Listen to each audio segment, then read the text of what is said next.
Ukraine ಯುದ್ಧ ವಿಮಾನಕ್ಕೆ ಡಿಕ್ಕಿ ಹೊಡೆದಂತ ರಷ್ಯಾ ಡ್ರೋನ್ ಆಕಾಶದಲ್ಲಿ ಹಾರಾಟ ನಡೆಸ್ತಾ ಇದ್ದಂತ ಸಂದರ್ಭದಲ್ಲೇ ಜೆಟ್ ಮೇಲೆ ಅಟ್ಯಾಕ್ ಆಗಿದೆ. ಉಕ್ರೇನ್ ವಾಯುಪಡೆಯ ಯಾಕ್-52 ಲಘು ವಿಮಾನ ಉಕ್ರೇನ್ ಯುದ್ಧ ವಿಮಾನಕ್ಕೆ ಡಿಕ್ಕಿ ಹೊಡೆದಂತ ರಷ್ಯಾ ಡ್ರೋನ್. ರಷ್ಯಾ ಹಾಗೂ ಉಕ್ರೇನ್ನ ಯುದ್ಧ ವರ್ಷಾನುಗಟ್ಟಲೆಯಿಂದ ನಡೀತಾ ಇದೆ, ನೀವು ಅದನ್ನ ಗಮನಿಸಿದ್ದೀರಾ.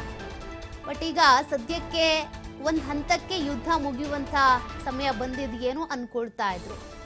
ಆದರೆ ಇನ್ನೂ ಕೂಡ ಆ ಯುದ್ಧ ನಿಲ್ಲುವಂತೆ ಕಾಣಿಸ್ತಾ ಇಲ್ಲ. ಉಕ್ರೇನ್ ಯುದ್ಧ ವಿಮಾನಕ್ಕೆ ನೋಡಿ ರಷ್ಯಾ ಡ್ರೋನ್ ಡಿಕ್ಕಿ ಹೊಡೆದಿದೆ, ಗಮನಿಸ್ತಾ ಇದ್ದೀರಾ ನೀವು.